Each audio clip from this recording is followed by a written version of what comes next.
You're listening to a podcast from The Word. Do you know the thing that's just struck me, Mark, is that we do all these podcasts and videocasts and so forth, which are largely, now you may laugh, but they are largely for the entertainment of people out there. But there's a recent development. It's only just struck me that when we do these special birthday casts with people, Patreon supporters whose birthday it is, where we kind of eavesdrop on them, we shin down the digital drainpipe and they show us their records and they talk to us about their musical life and so forth. We flip to the model there because what they're effectively doing is they're entertaining us, aren't they, Mark? And this is just a wonderful thing. It's only just recently struck me because we've been doing the Master for about a year or something. And they just get better and better, you know. They do. And we did one this week, which sadly you missed because you're away on work of national importance. And that was with Andrew Stocks, who was in Lincolnshire, whose birthday it was. And Andrew particularly put a lot of work into it. And I just thought, these people are doing these fabulous little productions all for our benefit. I know. And that's so gratifying. And the thing you missed many, many things about Andrew's birthday celebration. The bit you would particularly have liked was when he was a classic smash hits reader back in the day, you know, kind of cross between Adrian Mole and Neil Tennant, if you can imagine such a thing. Yes, completely. And he was this our era? Was he reading it when we were there? Yeah, probably yes. Maybe, and towards the end of it, yeah. But one day he was away at boarding school for a few years, and the housemaster was a little bit frustrated by the fact that young Andrew didn't appear to be taking any interest in sports or cultural activities or any of the many options that the school offered for young people. Too busy gazing at pictures of Depeche Mode. So he got him in one day and said, what are you interested in, young Andrew, young Stocks? He says, well, I'm interested in youth culture. Oh, my God, that's brilliant. Aged what? How old was he? About 13 or 14. I find youth culture fascinating. But that's a classic smash hits reader. That it is. You know? Somebody who's interested in youth culture at that kind of age. So anyway, yeah, their birthdays, they're people are doing them now for and they're getting better and better. They're getting the same format. And we should explain it. It's people going through their records and it's your early life story, isn't it? Mapped out in Tell music. via records and pop ephemera or whatever. So good. It's fantastic. We really look forward to them, to more of them. Anyway, go on. No, I was going to say we've done some really good podcasts recently. The Bob Geldof one was fantastic. Have we talked about that? I thought it was amazing. People said it's a really good interview. I said we didn't do any interview at all. We just pretty much just turned him on and let him go. We pointed him towards exactly. I don't think we interrupted any point at all. Hardly but it's so good. It's so incredible. What struck me as phenomenal about that is that Bob Geldof has seen pop music from every possible angle, hasn't he? Yeah. As a fan, as a music journalist, because he was a music journalist working in Vancouver, as a rock star, as a TV producer, as a promoter. And so he has this incredibly close observation of everything he sees, and he dismantles it and gets under the bonnet. He's and really sees how it works. And it's marvelous, the bit where he is growing up largely on his own. He's very sad. His mum had died when he was 8. His dad's off traveling selling towels, a traveling salesman. His sisters aren't really there. And he's just alone, aged whatever he is, 8 or 9, listening to Radio Luxembourg. And he described a couple of years, and he said something like these thin, fizzing, crackling golden threads dangled from Radio Luxembourg, threads of possibility. And it's him listening to the Beatles and Stones and everything, and realizing there was a whole world out there. And then he described going to see the Beatles, the Stones, and Dylan in what, 60, was it 64, 65, 63, 64? Yeah. It's fantastic. And his observation, each member of the Stones, he sees them individually, what they're wearing. This was years ago. Their look, the way they carried themselves on stage. He notes that at that stage, Keith Richards was trying to be Paul McCartney, doing these little flips and little skips on stage, isn't he? Waving at the crowd pleasing things, And I just thought that the level of observation of what goes into being a rock star, the level of the stagecraft that he absorbs. And then there's a bit where he talked about the formation of the Rats. Also, one of the best descriptions of what it's like to be on stage, didn't you think? Absolutely. Oh, absolutely. Electrifying the audience, and getting that reaction and the heat and the sweat and the tension. And I just thought it was amazing. Oh, it is Really. absolutely extraordinary. And if you haven't heard it, seen it, do go and do that. You might also catch up with, we've actually contributed to somebody else's podcast, a vodcast, call it what you will, in the last week, which is Jim Irvin, a former colleague of ours and writer, musician, songwriter. And he's been the previous guest of Word in Your Attic, hasn't he, Jim? Yeah. And yeah. he started a podcast called You're Not on the List, where the idea is to just celebrate less celebrated LPs.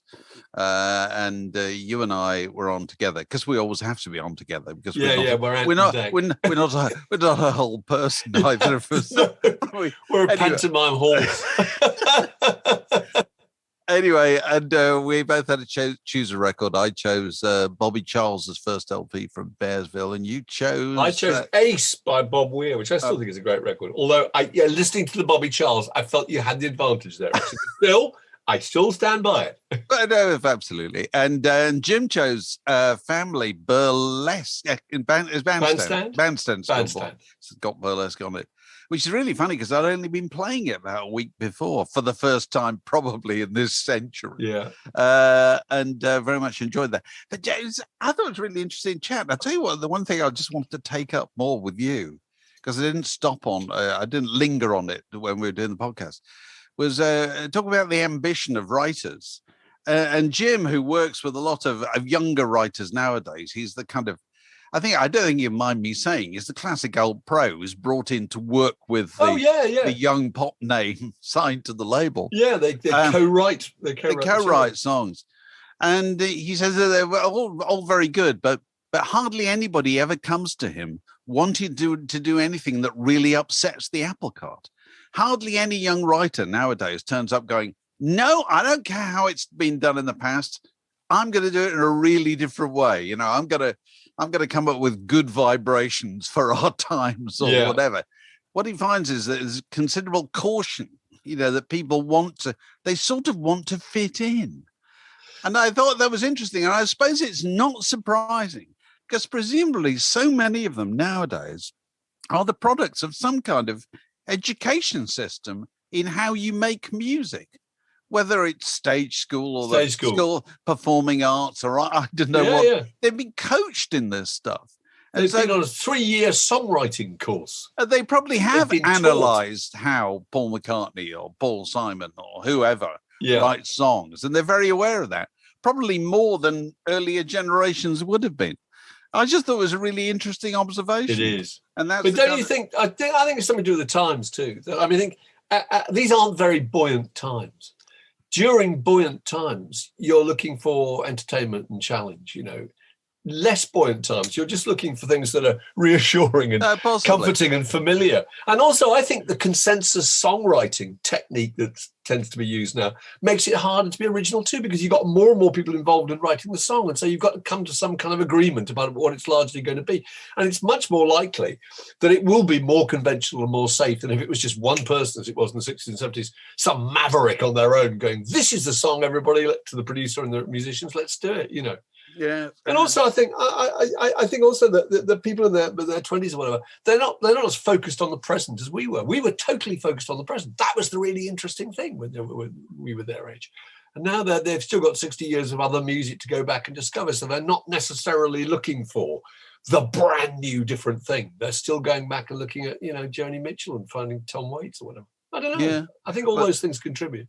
Well, that's Jim's podcast. You're Not on the List, which you can find in usual places, but only after you've listened to this. The Word Podcast, prime cuts of popular culture served fresh each week.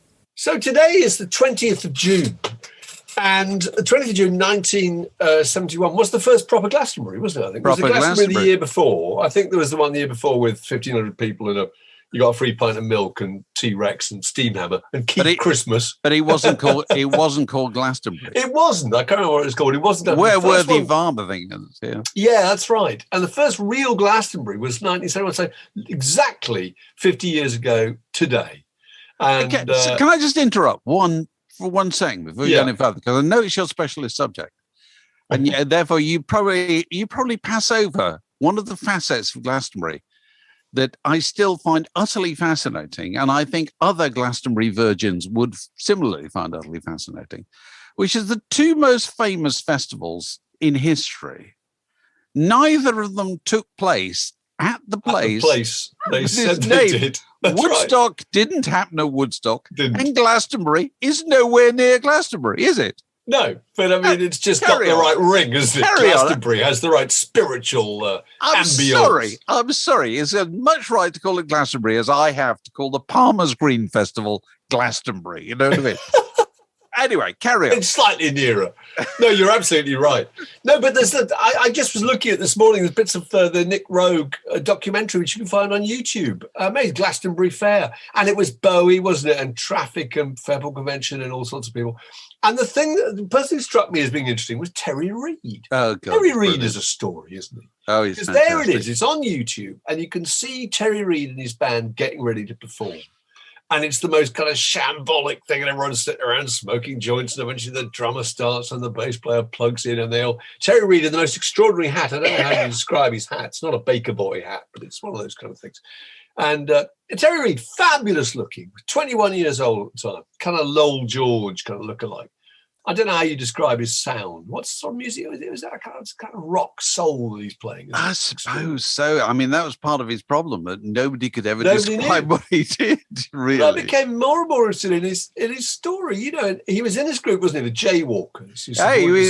He was kind of sent off on the road with BJ and the Jaywalkers at the age of about 15. Yeah, he would have been 15. Yeah, he was the young, good-looking guy with the band of standard musos, Anyway, go on. And then I think Peter Grant and Mickey Most got involved with him. And then he wrote songs that the Hollies and Crosby, Stills and Nash covered. And he had a song scheduled for Deja Vu and then dumped at the last minute. And then the key things were, of course, he was offered the job as the singer in the New Yardbirds, a.k.a. Led Zeppelin, and turned it down because he wanted to make his own music that led in America. And later, very soon after, was offered the job, I think, in Deep Purple, and turned that down too. And then finished up. It still looked really good. He was touring with the Stones and Cream in America, and I think he played at Mick Jagger and Bianca's wedding and stuff. But he just never quite connected, did he?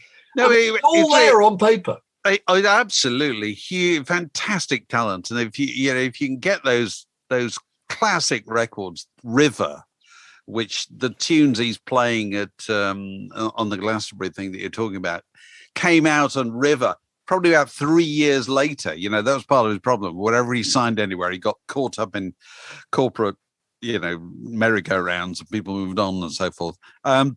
So he's very unlucky, but also he had no ambition whatsoever. No, I've met Terry Reid. He's a lovely guy, and but clearly just not driven at all. No.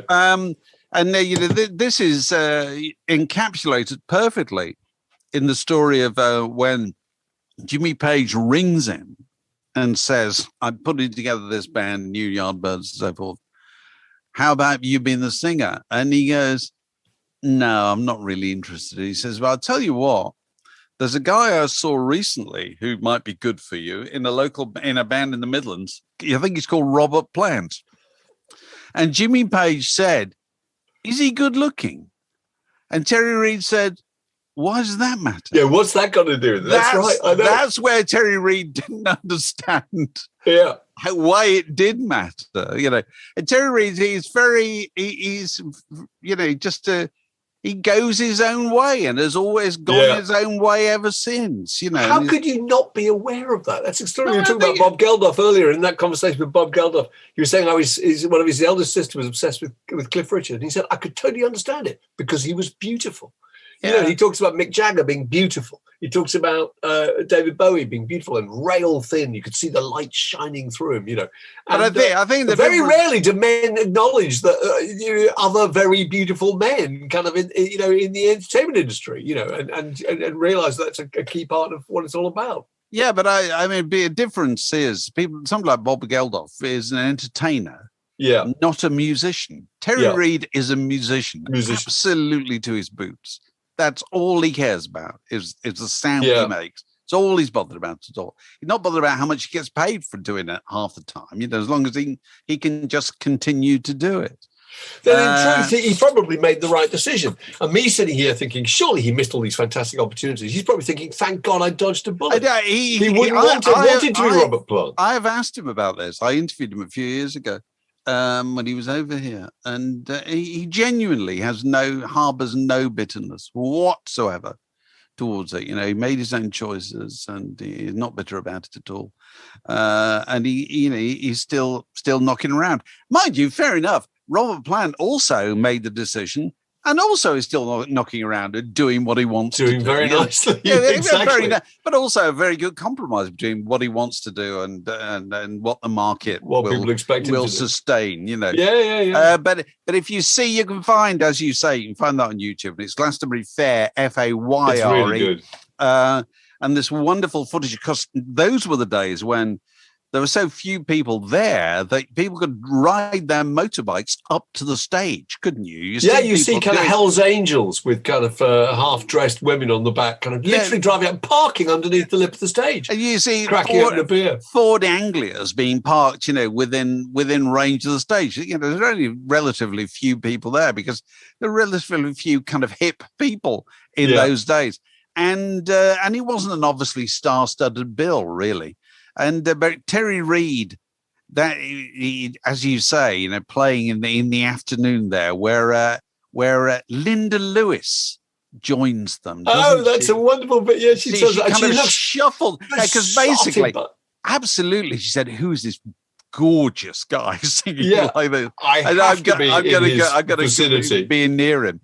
And of course, the slide guitar in that band is David Lindley, who later became massively popular with Jackson Browne and so forth. Yeah. And so it's such a, it's if you were making a film about 1971, 72 and you wanted a soundtrack that nobody could quite identify, but that just sounded like. Sounds like it perfect. Fits. Sounded like 1971, 72. That's the sound. It's Terry Reid at Glastonbury. And that bit of footage, the way it just very slowly comes together, when they start getting the groove, I think David Lindley is still kind of, I don't know, putting tape on his guitar or trying to get the pickups to work or something. It's so kind of loose, you know. It's beautiful. Oh, no, it's amazing. And it's funny. I thought it connected for me with, we're going to talk to Miles Copeland, former manager of the police and all sorts of other people next week, who's written a book called 2 Steps Forward, 1 Step Back, which I was just reading over the weekend. And you read it too, I think. And it's just interesting from a manager's point of view, what attracts him about the kind of people he wants to work with. And it's mostly about ambition. The people he works with, and, you know, Wishbone Ash and Climax Blues Band, Squeeze, the Police, the Cramps who he absolutely hates and they detest him. REM, the Bangles, the Go-Go's, all the people, one thing they've got in common is they've got enormous ambition. And that's the attractive thing for any manager. You think, well, at least we're going to give it our best shot. Absolutely. At least they're going to try things. You know, Wishbone Ash, you know, for years, no success at all, living in abject poverty, are prepared to risk anything to have some success. You know, the Police too. I mean, at one point, I think he says, look, you're not getting anywhere. Why don't you, Sting and Stuart Copeland, why don't you just go off to Europe and be the backing band of a girl called Cherry Vanilla? A kind of a virtually unknown kind of a New York kind of groupie, really. And they go, fine, we'll do it. You know, and even when they're successful, he says, okay, why don't we tour Egypt? Why don't we tour India? Which I don't think anyone really done that stage. No. They go out and play, and they just go, terrific, you know, let's go for it. It's really interesting. You could see that about the Police. I remember thinking this at the time, and his book really does kind of confirm this, that whatever the Police did in their golden period, having their photograph taken, being on the television, making a video or whatever, they looked as if they were enjoying it. Yeah, and that's such an important thing. They looked as if, no, we give it a go. We'll put whatever energy we've got, we'll put into this. We may be as tired as everybody else, but we don't let on, at all. Yeah. And so few groups are like that. The other interesting thing is that going through the book is that he decides early on that he likes Jules Holland, and he becomes, when Jules Holland leaves Squeeze, he becomes his personal manager, and I think he still looks after him. I think to he's this day, involved, one way or another. We're still involved. And he said the point about Jules was he was a glass half full person. Yeah. Whatever it was, we'll give it a go. Yeah, when he It's suggests fine. things to Chris Difford and to Glenn Tilbrook, they dig their heels in, don't they? Kind of mule-like kind of resistance to whatever he says. But Jules just goes, absolutely fine. Absolutely fine. Yeah, and I can well imagine if you're the manager of any stable of artists, those are the kind of people you want. You do. You like talent, but you like positivity and energy, probably almost more, actually. Yeah. Because you're likely to get there if you've got the positivity and the energy. Completely. To be in a position for your and also they're the kind of people through. who are going to listen to what the manager's suggesting and maybe take some of their ideas on board. Another thing is actually the Police are quite old. At the time, Sting was 26 when they were hit. Stewart was 25. Andy Summers was 35. Yes. So they were probably thinking. I mean, Andy Summers, I can't remember, was he born in 42 or something like that? Andy Summers was probably thinking, this actually is my last shot at the big time, and so I might as well just go along with what everyone wants to do. Yeah. I was reading a bit yesterday about when Sting's accountant took all his money. Have you read that bit? Yes, I have. Yeah, it was about £7 million. Well, not all his money, but quite. Because he gets an anonymous letter, doesn't he? I think saying, "By the way, I think this guy's I think somebody's taking your money." And Miles just goes round to see him, and the bloke eventually just holds his hands up and says, "Yes, I am. Yes, I am. I'm sorry, I've done a bad thing." There's no kind of having to track him down and squeeze a kind of admission out of him. It was a far less serious version of the kind of Bernie Madoff thing. That once you start robbing Peter to pay Paul, you've got to keep on doing it, haven't you? You got to find the money from somewhere. And Sting was the person that he found it from. But I think he got it back, didn't he? Or he got a lot of it back. He got it all back from the bank, from Coots. Oh, that's right. To pay it all back, which I thought was absolutely Coots had allowed the wrong person to sign the check. I know. So they were held liable, and they just had to reimburse him. Fantastic story. So he didn't lose anything. Yeah, but it really struck me as so interesting that he could have. The important thing is to have a manager who has some kind of strategic vision, who's going to be listened to. I can remember interviewing George Martin around the time of Pipes of Peace by Paul McCartney. McCartney had obviously spent years with managers who were called managers, but were effectively tour managers. Yeah. They were the people who just sorted out the itinerary and made sure everyone got a hotel room and got all the gear there. But they weren't strategic managers who said, what I think we need to do is to think about where you're going to be and how you're going to be perceived in 10 years' time. And George Martin said he got the demos, the tapes that McCartney had done for Pipes of Peace. And he told him, he said, 4 of these songs are fantastic. We'll record them this afternoon. 4 need serious work. And I think some of the rest just should be abandoned. I think you should write some better songs. And he said, McCartney had obviously not been told anything like that for years. Because nobody can possibly, and that's what the book's full of. The book's full of the idea that most managers, most people in record companies just don't dare tell really established artists that their stuff isn't quite right. They haven't got the nerve, So, no, I thought there's so many good stories. I mean, it'd be really fun to talk to him. I'm looking forward to it. This is a junction in the word podcast. It separates that bit from this next bit. So it's Any Other Business. We were joined by Alex. Hello, Alex. Hello. And various questions that come in from the massive, and some excellent ones. And I have to start with this topical one from Paul Flynn, who says, if the England football team were a band, which one would they be? I think we can guess it's not the Beatles, is it? It's not the Beatles. Currently, it's possibly Happy Mondays. Rickety and unreliable. and nearly always destined to let you down. Oh, right. Well, I was going to go. I got a perfect one, actually. Go on. You probably remember them, Mark, from the mid-'80s. Epic Records signed a group that they spent a great deal of money on. I think were managed by Billy Gaff, who was Rod Stewart's manager.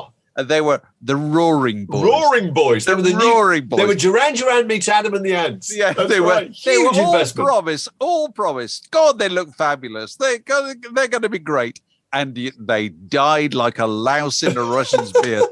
And I think that is my parallel with England, the England football team. It's all just waffle. And, the same reason falls apart once it comes up against a proper football team. Alex, which was yours? Was it Shed 7? Yeah, for exactly the same reason. I'd suggest they either Shed 7 or Razorlight. Full of bluster and promise, but failing to deliver. Signifying nothing, etc. Absolutely zero.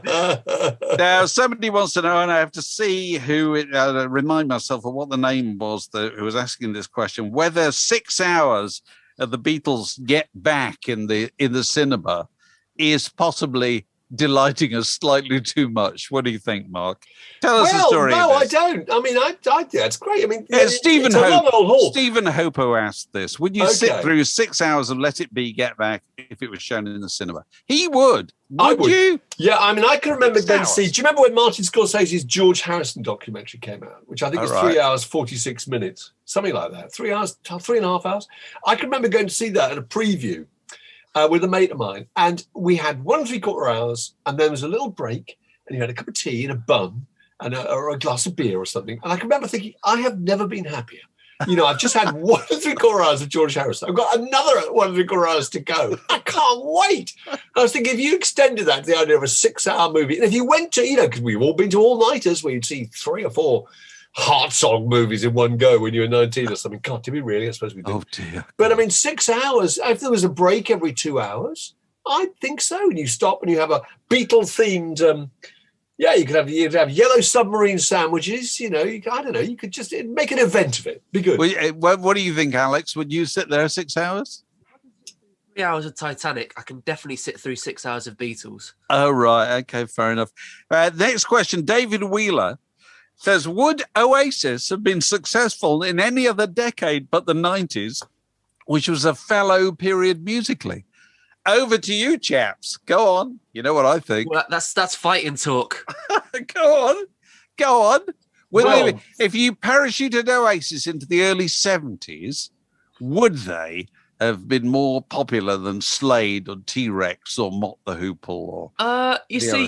Okay, so I don't think Oasis was successful because music was going through a fallow period necessarily. Because musically they really connected with me as a teenager. Whether that says something about me or not, I don't know. But I found what they had to deliver was really powerful. But I think it's more to do with the political climate. Perhaps Oasis's message came through at precisely the right. What was the message? It was a message. Did you miss that, Dave? You missed the message. Go on, I want to know. Go on. It was basically, Britain was a bit rubbish, wasn't it? And they came along blustering, there is something to live for. Life can be better. There is, all great pop music really is about escape, essentially, isn't it? That's why dance music does so well. All it's saying is, we live for the weekend. We're going to have a great time. Oasis that was the bare bones of what they were saying. We're going to have a great time. And that was it. And that connected with people at a time I think they really needed it.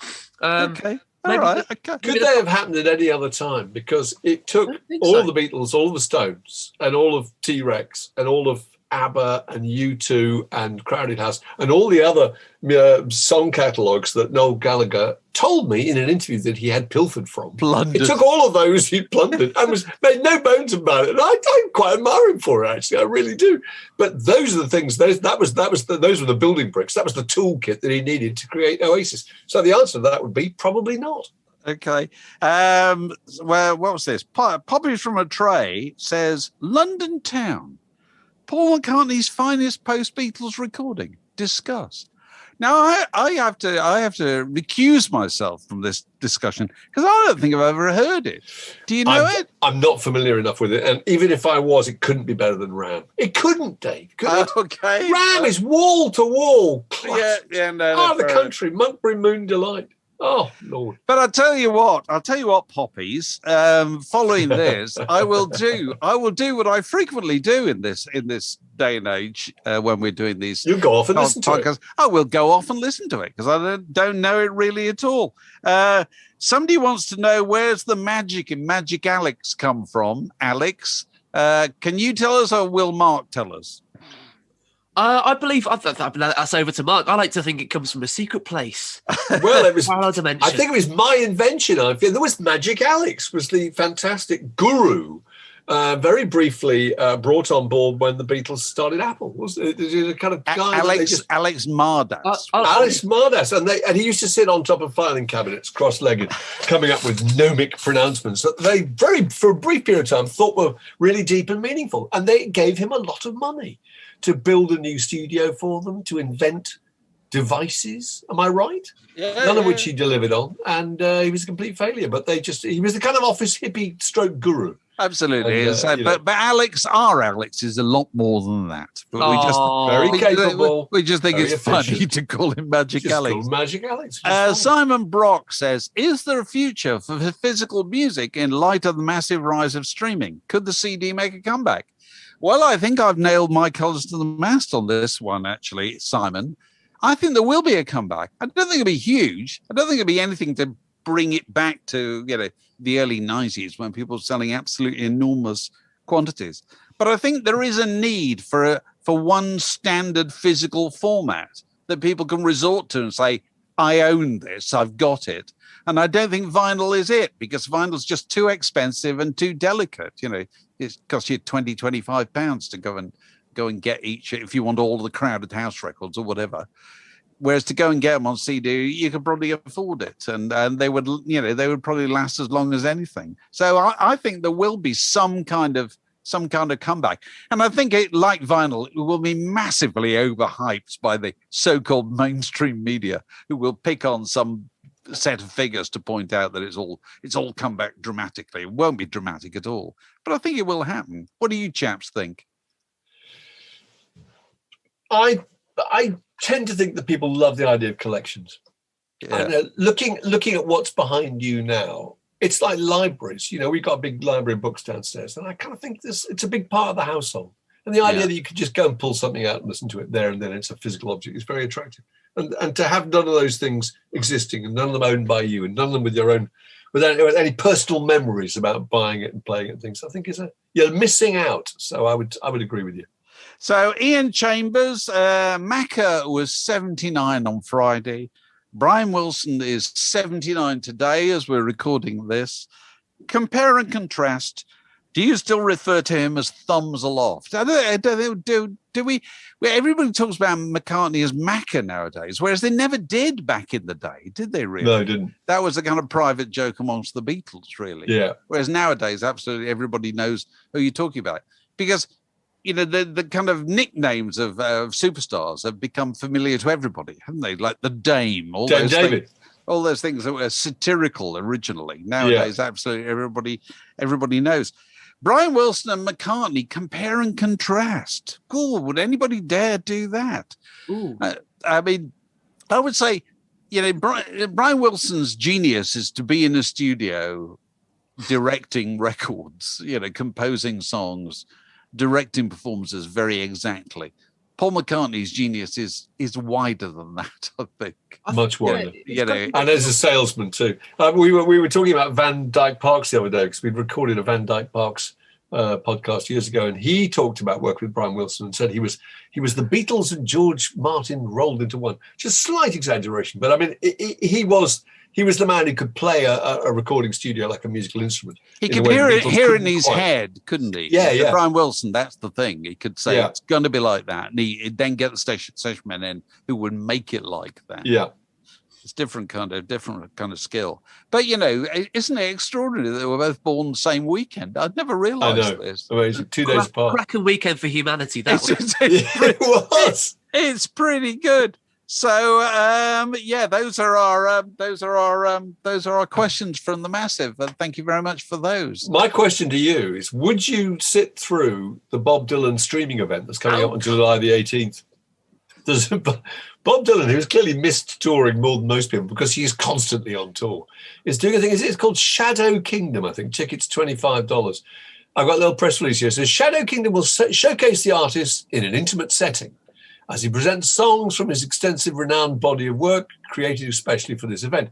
It is unclear whether this intimate setting will be located, where it'll be located, whether or not the show will be pre-taped. So it might not even be live. But the thing is, would it be difficult to see Dylan live on your own? Because when you're with a crowd, there is that. It's like going to see a football match. There's that idea that you're all in it together. You're suffering to some extent. Absolutely. You're all exchanging that rolled-eyed look as to say, "Oh my God, Maggie's farm." Whoa, what is this song? These some chord singers we don't recognise. The ideal compromise. Back in the day, this is why I used to go to the pub to watch Spurs. Because if it was all going to go terribly wrong, you were amongst people who shared your pain. Yeah, and we used to it. It wasn't 80,000 people. It was, 20 people in a pub. And that it really made you feel better. So what they ought to do is you ought to go to the pub to watch Bob Dylan. That's true. With a bunch of Dylan with fans. A big screen. And then you've got that idea that, it's all part of the rhythm of life, isn't it? It's football. You're expecting him to lose, but he might just pull it out of the bag. But here's the problem with Bob Dylan and video and streaming and so forth, is that the one thing that people really want to see with Bob Dylan is the one thing he denies them, which is a close look at his face. Yeah. Because he appears in shadow most of the time, doesn't he? Yeah. And his hat's pulled down there. Spookily lit from below. Yes. Enigmatic. Whereas, if you get close enough, you'd want to be close enough. He wouldn't want you close enough at all, But is it better? How do you feel if it disappoints you? If a gig disappoints you, is it better that you've gone out to it or that you've stayed home for it, Alex? Which do you think is better? I would say you haven't gone out for it because you can at least justify the trip by doing something else that you like afterwards. Oh, okay. God, that's not the way I'd look at it. I think I could remember times coming out of Wembley Arena or whatever, thinking, and now we've got the traffic jam and the drizzly drive home. Oh my God, never again. This is it. Oh, coming out of Wembley after a kind of really disappointing game. Yeah. And knowing that you've got to be in that long That's the longest journey, to get into the tube. Yeah. Dying to go for a pee and all those kind of things. Oh, you think this is misery. Why do we do this at all? Yeah. But I lived in Wembley for a bit, and one day I was walking through to get to the tube from my house, and there was a One Direction gig on, and I had to walk through Wembley High Street, basically chock full of teenage One Direction fans, and it was the most terrifying experience I've ever endured. Just that you could feel the pent up aggression there. It was a dangerous place to be, but I got out alive. Experience. Yeah, what would you rather? What you would least like to encounter in Wembley High Street? A load of One Direction fans or a load of QPR fans or something like that? I'll leave that to you. Any other business? Well, of course, we were talking about Bob Dylan's doing his thing on the 18th. Did you say, Mark? I think we're on the 17th. So that's the day after. He's just coming in on our coattails. He is. We can't possibly do it on the 17th because we'll be absorbed by another extended event. Our Word in Your Park is on the 17th of July, a Saturday afternoon in Holland Park, unaffected by any COVID restrictions and so forth, because this whole thing, the whole summer season at Opera Holland Park was planned with this in mind. So you got a socially distanced, covered auditorium, ventilated at the sides, and you don't have to be too on top of people or anything like that. And we're delighted to announce that Danny Baker has been added to the bill of our strong talkers. Oh, good will that be? Yes. So we got Danny, we've got Leslie Ann Jones, we've got Barney Hoskins, and we've got Gary Crowley, if we can only winkle a word out of him, because he may be on one of his quieter days. Shy retiring days. So those four and ours, and who knows what else. And it'll be lovely to see you. And so get your tickets if you haven't already done so. Where do people go for your tickets, Alex? I'll put a ticket link in the show notes, but there's also a handy widget on wiyelondon.com. A handy widget. And there's some new patrons, I think. a magic, aren't there? Absolutely are. We welcome Go on. Les Clichés. Les Clichés. Les Clichés. What are your names? Les. How are we spelling that? That's a great name. LE space Cliché. Yeah. Le Cliché. I thought it was Les. I thought it was Les Clichés. That's fantastic. Le Cliché. Welcome aboard. Very good, very good. Birmingham, I pronounce everything slightly wrong. So, All right, give okay. me chaps. Okay. John Dennison. Good John, man. hello, John. Very nice to have him. No, it's not a very funny name, John, but it's nice to have you. Could have made an effort. Must do better. Mark Doherty. Mark Good. Doherty. Yes, Splendid. hello, Mark. Darren Pierce. Hello, Darren. Welcome Course. aboard. Lovely to have you. Sal Mamuji. Sal Mamaji. I hope all of you will be taking part in the Friday night quiz, joining us for the Friday night. The weekend starts here, 6:00. Little bit of a quiz, little bit of banter. And next week, a prize giving, which Mark can tell us about in a moment. I don't know if he's got it nearby. I have got it here. Anybody else to add, Alex? Do Michael Sketch and Thomas Becker. Mike sketch. Very good. Welcome Thomas aboard. Beckett. Nice to have you all aboard. And so, Mark, tell I can people. reveal the Go on. prize, and here it is. There you go. Because I was taken to France on exciting business last week, and on the way back, bought this not actual life-size model of the Eiffel Tower, which is going to be the prize for this edition's winner. Or the series winner. Yeah, well, that'll So- be presented next Friday. Yeah. It's a particular thrill for any fans of the Lavender Hill Mob, the great Stanley Holloway, Absolutely. Alec Guinness, Ealing film. And if you haven't seen that, that's something to do on a rainy afternoon. This podcast was brought to you by The Word.